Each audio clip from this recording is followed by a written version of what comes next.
Bom, meu nome é Carlos Eduardo de Matos Bicudo, Matos com 2 T's, porque é bom português. E como bom português, 2 prenomes, 2 nomes. O nome primeiro é da mãe e o nome segundo é do pai. Nasci aqui na cidade de São Paulo mesmo, sou paulistano, uma raridade nesta cidade. Comecei os meus estudos quando ainda nós tínhamos curso primário, ginásio, depois era científico e finalmente a universidade. O primário eu fiz no interior de São Paulo, todinho, porque meu pai era professor primário. Então a grande meta da carreira dele era justamente quando eu tivesse 11 anos e começando o ginásio, vir para São Paulo e fazer ginásio na Caetano de Campos, que era a melhor escola de São Paulo, onde ele também havia estudado. E com isso eu fiz primeiro e segundo ano de grupo escolar em São Carlos, o terceiro eu fiz em Ribeirão Bonito, o quarto eu fiz em Guaratinguetá. Em Guaratinguetá eu fiz o vestibular, que naquele tempo se chamava Exame de Admissão ao Ginásio, e vim cursar o ginásio aqui na Caetano de Campos. Como a Caetano não tinha colegial, eu fiz colegial em Pinheiros, no Instituto de Educação Fernão Dias. E o Fernão eu fiz científico de manhã e fiz também o magistério à noite. Eu fiz 2 colegiais, sou, portanto, o científico para que eu pudesse ingressar na faculdade, e o curso normal ou magistério, uma profissão se eu precisasse.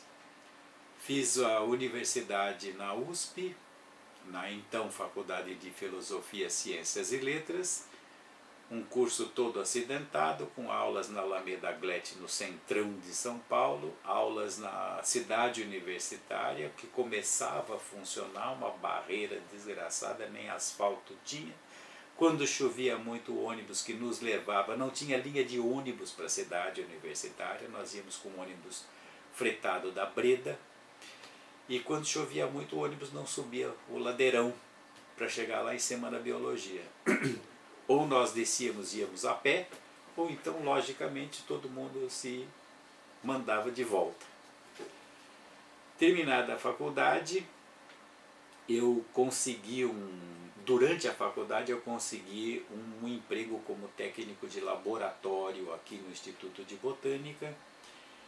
Isso foi em 1959, no dia 26 de dezembro, eu assumi como técnico de laboratório, mas de técnico a gente não fazia nada, o Instituto tinha acabado de passar por uma reforma, criadas várias seções, eu vim para a seção de criptógamos e eu trabalhava como um estagiário universitário, jamais fiz técnica de laboratório aqui no Instituto. Formado, eu passei a biologista, que era o cargo do Estado aqui no Instituto, e fui para os Estados Unidos para fazer o mestrado.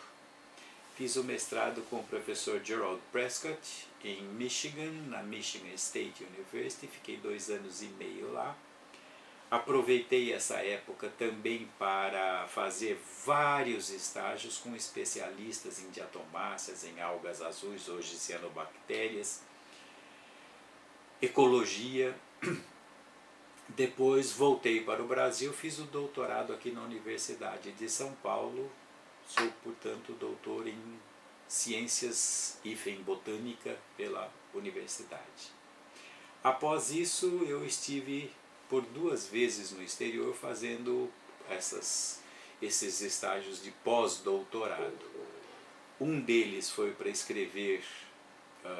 co-escrever a obra, uma sinopse das Desmídias da América do Norte, com o professor Prescott, Hannah Crossdale e o Bill Vineyard. Então nós 4 escrevemos os 6 volumes da obra, e uma parte da escrita foi feita nos Estados Unidos com bolsa da Guggenheim, em Montana, na Universidade de Montana, onde estava nessa época radicado Prescott.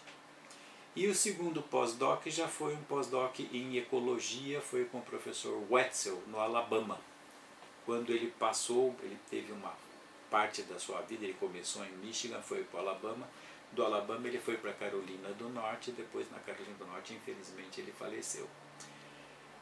Essa é a minha trajetória científica.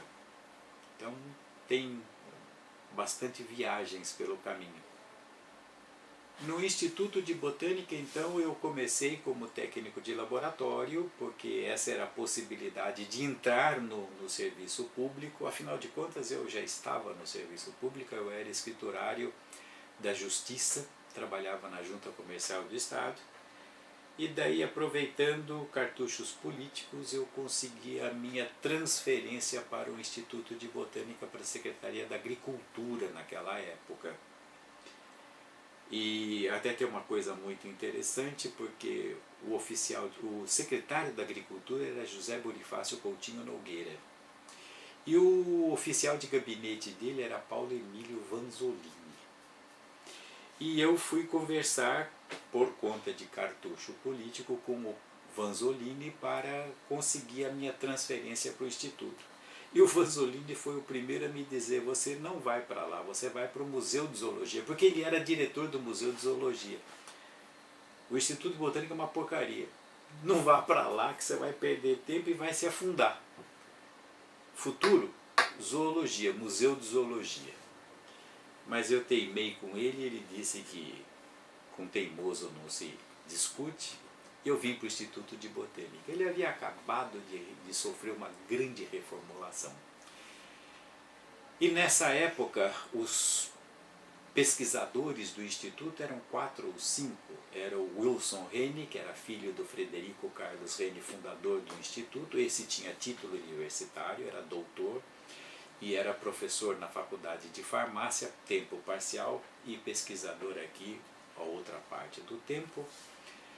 O outro que estava aqui na época era Eduardo Kuhn, autodidata, Oswaldo Andro, autodidata, e Carlos Lucchesi, que também era autodidata. Então veio para o Instituto Alcides Ribeiro Teixeira como diretor durante a grande modificação. Ele foi o homem que mudou a cara do Instituto. E a reformulação administrativa tinha que procurar gente para suprir os cargos. Então foi feito praticamente um assalto, entre aspas, ao Rio de Janeiro, e do Rio vieram para São Paulo Oswaldo Fidalgo e Maria Eneida Pacheco Kaufmann Fidalgo, o casal Fidalgo, para criptógamos, vieram do Jardim Botânico. Do mesmo Jardim Botânico veio Luiz Fernando Gouveia Laboriou para a seção de Geobotânica, um nome diferente para a fisiologia hoje, né? Veio também Renato José de Siqueira Jacu, anatomista. Esse ficou muito pouco tempo aqui, porque a esposa dele, a Pompeia, não se adaptou ao clima de São Paulo, nem à cidade, voltaram para o Rio de Janeiro. Laboriou ficou muito tempo aqui, mas infelizmente desentendimentos tiraram ele daqui. Ele foi para, se não me engano, ele foi daqui direto para Caracas, para Venezuela. De Caracas ele veio para Brasília, e de Brasília, em Brasília ele faleceu. E o casal Fidalgo, a Maria Eneida sofreu um acidente muito grande de carro com o Fidalgo, ela faleceu no acidente, e o Fidalgo ficou muito tempo, ele se aposentou aqui no Instituto, e ele foi o homem que organizou a sessão de criptógamas na época, aceitando estagiários. Naquela época, obviamente, a Universidade de São Paulo era a única que existia, a Unesp não existia, foi a terceira universidade, a segunda, a Unicamp, também não existia, mas existiam universidades particulares, algumas poucas, mas no Instituto não se aceitava, os nossos chefes não aceitavam estagiários que não fossem da Universidade de São Paulo. Então para cá vieram vários estudantes, colegas de USP, da biologia da USP, do curso então de História Natural, o João Salvador Furtado, Adalto Ivo Milanês, Marilza Cordeiro Marino, Noemi Maguiche Tomita, vários outros vieram para cá para desenvolver, Gil Martins Felipe, Ivani Ferraz Marques Valio, todos eles vieram para cá como estagiários. Sônia Dietrich. E aqui nós fomos ficando, nos transformando. Naquela época eram transformações em biologistas formados, pedia a nomeação da gente e a gente passava para o biologista. E fomos primeiro chamados de os moleques, porque a gente perturbava um pouco a paz desse instituto, que era uma pasmaceira geral, né? Os velhos não gostavam nem de conversar entre eles, e nós trouxemos um pouco de confusão aqui, barulho principalmente. Então nós éramos os moleques. E hoje alguns já aposentados, alguns falecidos, e nós somos os donos do instituto hoje. Hoje nós somos os velhos do instituto. E o pior, continuamos reclamando da juventude que vem para cá e faz barulho. Talvez isso vá se repetir quando eles assumirem a instituição e vierem os nossos netos científicos, né, que serão os estudantes deles. É gozada, a juventude realmente, ela põe fogo, né? Ela dinamiza o ambiente, às vezes a gente precisa pedir um silênciozinho, né? Ou então pelo menos que abaixe o volume, mas também são uma coisa muito bonita, eles são um estímulo para a gente. Eles trazem problemas e eles não querem enrolação, eles querem resolução. Nos obrigam a estudar, nos obrigam a atualizar, nos obrigam a buscar respostas para dúvidas, às vezes, que a gente jamais pensou. Então eles são interessantes, eu sempre gostei dos estudantes, na minha fase de formação de recursos humanos, eu tenho um bom cartel, já são mais de 70 entre mestres e doutores, formados alguns pela Universidade de São Paulo, a maioria pela Unesp Rio Claro, um curso em que eu tenho muito prazer em participar, desde a origem, desde a fundação. Fui de São Paulo especialmente para tomar parte no jantar de comemoração, quando a CAPES aprovou o curso de pós-graduação da Unesp, naquele tempo com os velhos de lá, o Pagano, o Pó, o Demarines, todo aquele pessoal antigo de lá, que hoje também ninguém mais está lá, né? Já outros assumiram. E hoje estou aposentado, saí por conta daquele momento no governo Fernando Henrique, que não foi bom, que assustaram muito a gente, foi uma demissão, uma aposentadoria, não demissão, uma aposentadoria em massa, alguns por tempo, outros proporcional, porque iam cortar metade do salário da gente, iam cortar 60% do salário da gente. Então, nesse momento de indecisão, todos os que já tinham tempo para aposentadoria saíram. Alguns muito assustados, porque a gente vive com 100% salário. Não vive tão bem assim, mas vive. De repente cortam pela metade, era um pouquinho. Meia entrada no cinema, ônibus grátis, mas isso não resolve, gente. O supermercado não dá nenhuma vantagem para os aposentados e nem para aqueles que estão na melhor idade ou na Golden Age, como dizem os americanos, né? Então, aposentado, mas o Instituto de Botânica, ele nos dá aos aposentados todas as facilidades de trabalho. Eu desfruto da mesma sala onde eu estava, desfruto de todas as facilidades do Instituto, posso orientar a pós-graduação, posso usar os laboratórios, usar a biblioteca, usar xerox, usar telefone, tudo isso eu posso utilizar. E com uma vantagem hoje, eu não posso assumir a administração. Então, hoje eu simplesmente trabalho tempo integral na minha pesquisa e na orientação dos estudantes. Antigamente eu achava horrível a administração e muitas vezes eu quase que dormi nas assembleias, nas reuniões de diretoria, etc., porque aquilo é enfadonho certas vezes. É necessário, a direção em pesquisa é muito importante a gente ter, cargos de chefia e direção em pesquisa, mas chega um momento que aquilo cansa, e eu conjurava todo aquele tempo que eu perdia. Hoje em dia, eu fico desesperado que eu às vezes busco um momentinho daqueles para descansar a cabeça, porque numa reunião dessas eu descobri uma frase, inventei uma frase que sempre me colocava no contexto. Eu estava voando e alguém me chamava, e Bicudo, o que você acha?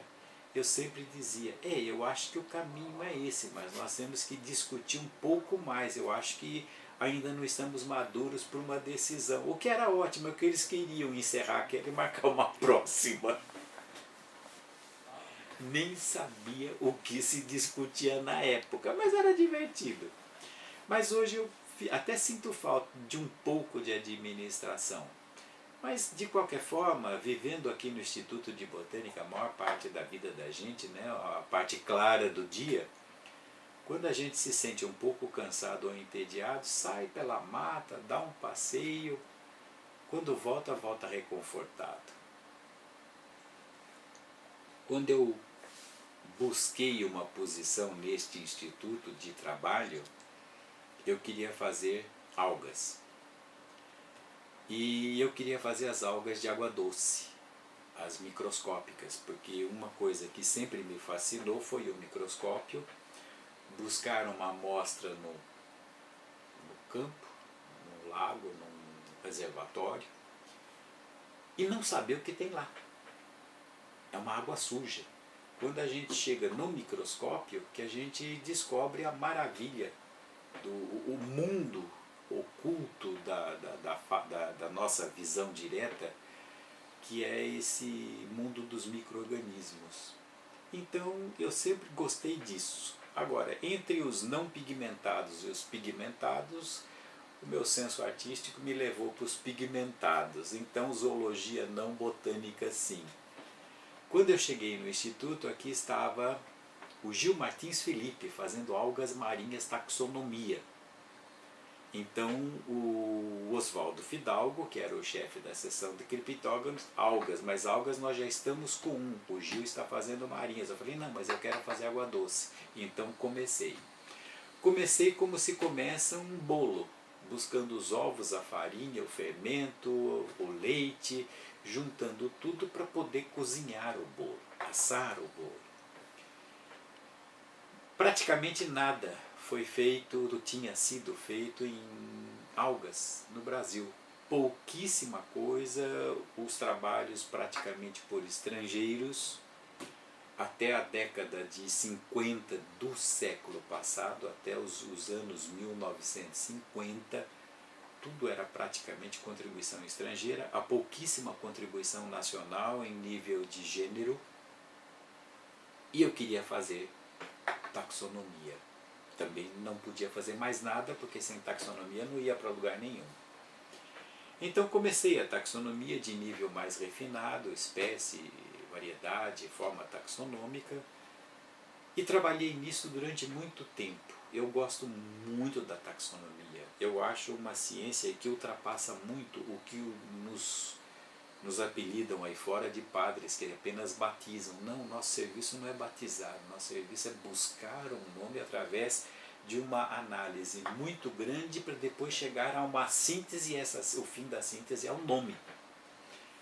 Gosto também de seguir os passos da taxonomia. A taxonomia é extremamente morfologística, de nível alfa, me satisfez muito tempo, mas depois meu espírito um pouco irrequieto me levou para a taxonomia de nível ômega, que é inatingível, mas pelo menos eu galguei o beta, o gama, o delta, sei lá, caminhei um pouco em direção ao ômega, buscando auxílio em outras ciências ou em outros ramos da botânica, da biologia, no sentido de uma taxonomia melhor.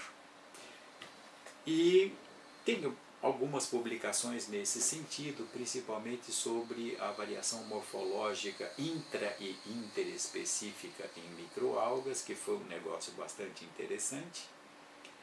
Mas chegou um momento onde apenas saber que neste ambiente existem tais espécies já não me satisfazia mais. por que que neste ambiente estas espécies estão e não estão neste outro ambiente? Por seu lado, algumas espécies que aqui estão não estão aqui. Qual é a razão dessa diferença de composição específica? E aí eu fui para a ecologia. Comecei a guinar um pouco para a ecologia. Jamais abandonei a taxonomia, continuo trabalhando em taxonomia. A flora ficológica do estado de São Paulo é uma das minhas grandes tarefas por encargo da FAPESP. Então, trabalho bastante ainda em taxonomia, oriento estudantes em taxonomia, dito disciplina em taxonomia, mas hoje o meu espírito é mais de ecólogo, é buscar as razões pelas quais aquela comunidade habita este ambiente e não outro.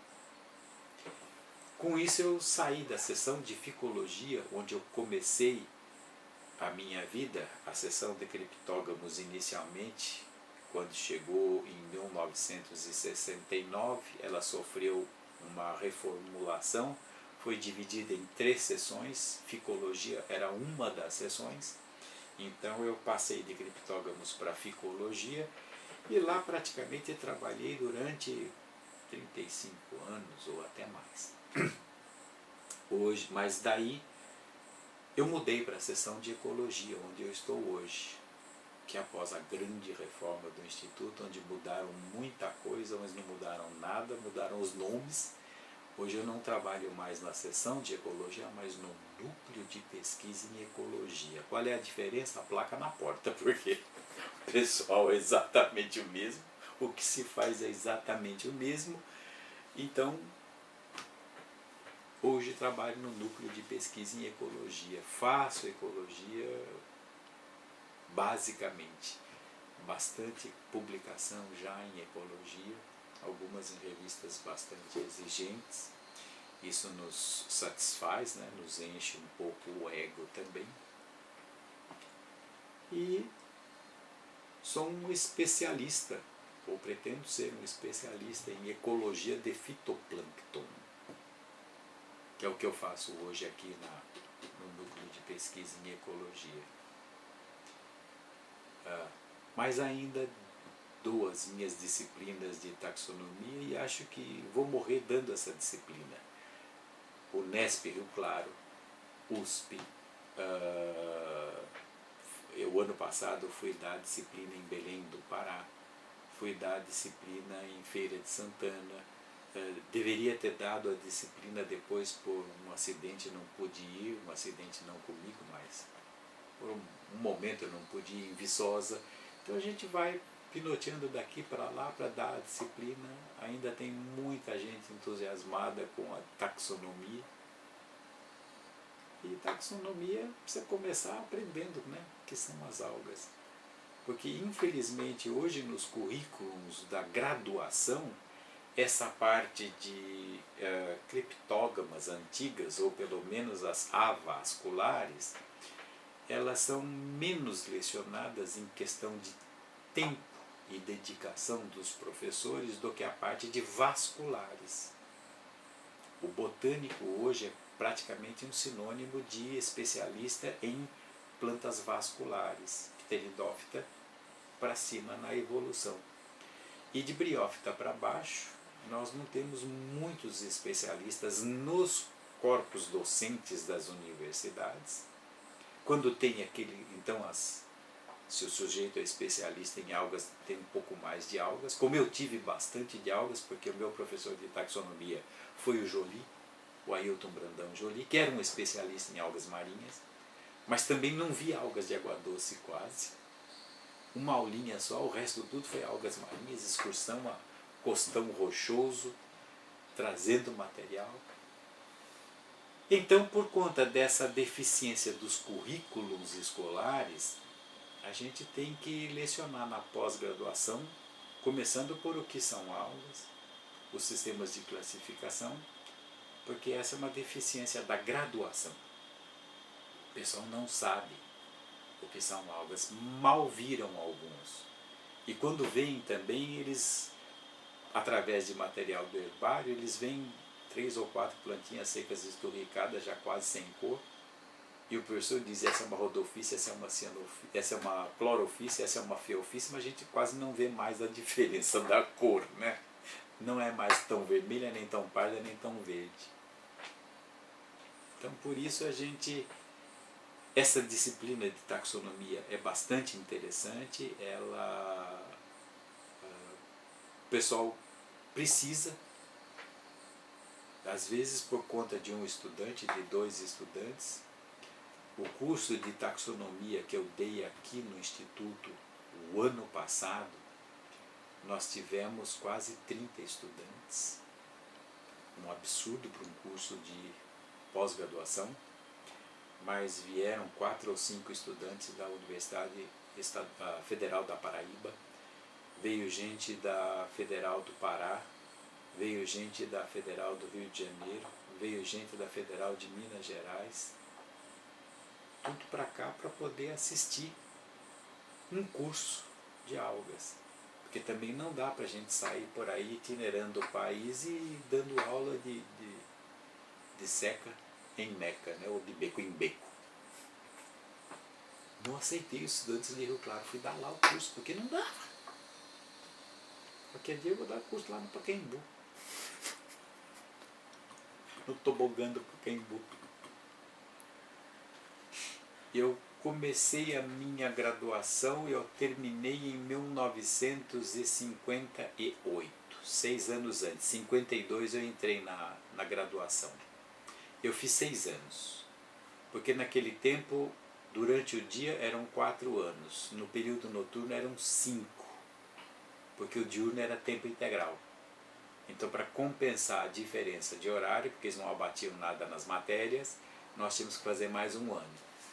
E quando nós chegamos no 5º ano, nos matriculamos José Galícia Tundizi, Takako Tundizi, naquele tempo Takako ainda era Matsumura,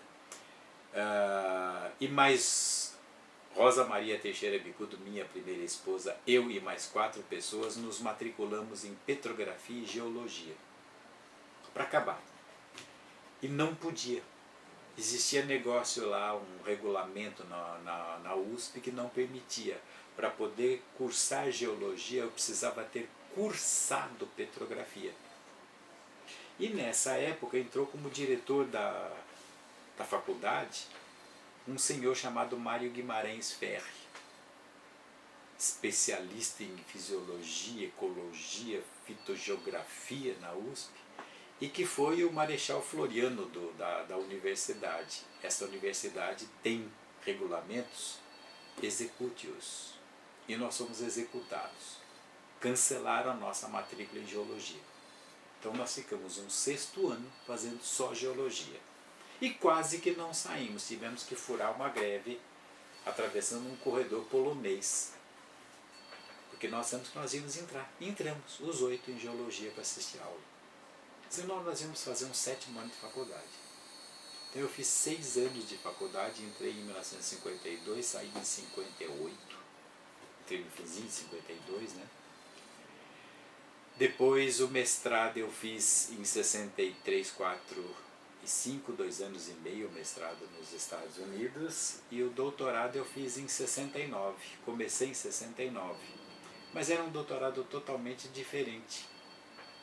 A gente escolhia 2 disciplinas que não podiam ser no departamento de botânica, porque o meu orientador era de lá e era lá que eu estava fazendo o doutorado. Então eu escolhi 2 cadeiras na zoologia e a gente estudava por conta própria. Chegava um dia, a gente se propunha a fazer o exame. Ia para a zoologia e tinha 4 horas para resolver uma questão que o professor lá desse. Então eu fiz as 2 disciplinas em zoologia, passei nas 2 e entreguei minha tese para fazer. Defendi a tese no comecinho de 72. Eu me doutorei em 72. Era só isso, 2 disciplinas e a tese.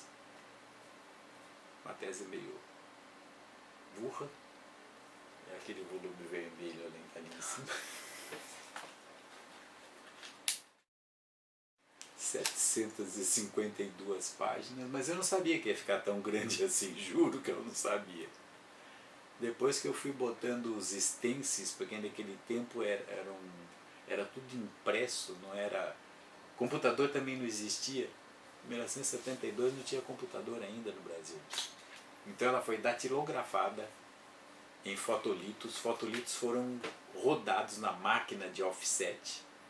Então aquela tese foi impressa. Ela não foi digitada e nem feita com computador. Aliás, em algum canto aí eu tenho o original dela, todo escrito à mão, rabiscado, que eu fiz questão de guardar. Então quando eu vi que juntou aquele monte de fotolito, era uma pilha estúpida, que eu vi que a tese ficou meio grande, mas aquela foi minha tese de doutorado. O que eu publiquei dela? Nada.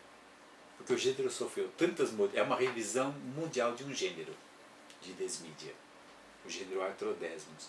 Mas acontece que após a defesa esse gênero sofreu tantas modificações que não adiantou mais publicar nada.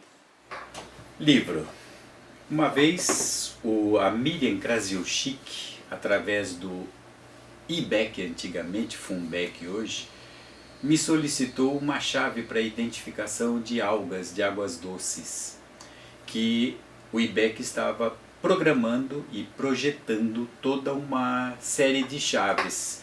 Então nasceu esta chave que aqui está, Algas de águas continentais brasileiras, uma chave ilustrada para identificação de gêneros, mas ela me pediu que a chave não envolvesse questões de reprodução, mesmo que elas fossem necessárias, que eu desse alguma forma de resolver o problema sem reprodução, porque o professor do ginásio, antigamente, da primeira série, últimos anos e segundo grau, ele seria o grande usuário deste livro. E também que eu fizesse umas descrições muito breves. O que aconteceu? O livro foi publicado pela editora da USP, foi vendido somente dentro da USP e acabou. Infelizmente acabou. E durante muitos anos eu tentei adaptar esta chave, que tem 299 gêneros, para quase 600 gêneros que aqui estão. Adaptar chave é muito difícil, desistir, resolver fazer uma chave nova. Já que eu vou fazer a chave nova, então eu vou fazer do meu jeito, não mais do jeito do IBEC, do FUNBEC. Com descrições mais completas, chaves mais cientificamente precisas, indicação de bibliografia após cada descrição de gênero para identificar material do Brasil e do mundo. Esta chave esgotou em 3 meses. Então nós fizemos uma segunda edição, mudamos a cor da capa de verde para azul. Esta segunda edição levou 1 ano, também já está esgotada e nós estamos preparando a 3ª edição para lançar mais para o fim de 2011. Tem uma história interessante, tudo tem história, né? E eu sou um bom contador de caos, adoro contar caos. A mãe do Gil, a Maria Aparecida Felipe, foi professora e meu pai era diretor do grupo em São Carlos onde ela lecionava. Então, quando nós nos encontramos no cursinho preparatório para a universidade, que era um cursinho que era oferecido pelo Grêmio da Faculdade de Filosofia, o Gil fala: você é bicudo? Minha mãe conheceu um bicudo, Mário Pereira Bicudo. Eu falei: pois é meu pai, pois é minha mãe. Então veio toda essa história.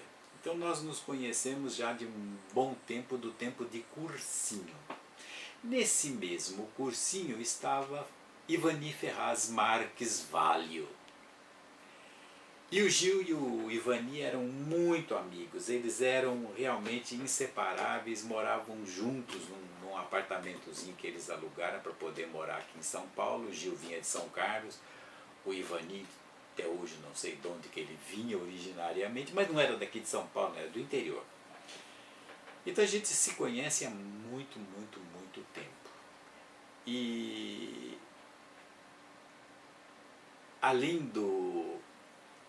dos dois, também no cursinho estava Adalto Ivo Milanês, estava a Rosa Maria Teixeira Bicudo, que foi minha primeira esposa, Não estavam nem Marilza nem Noemi.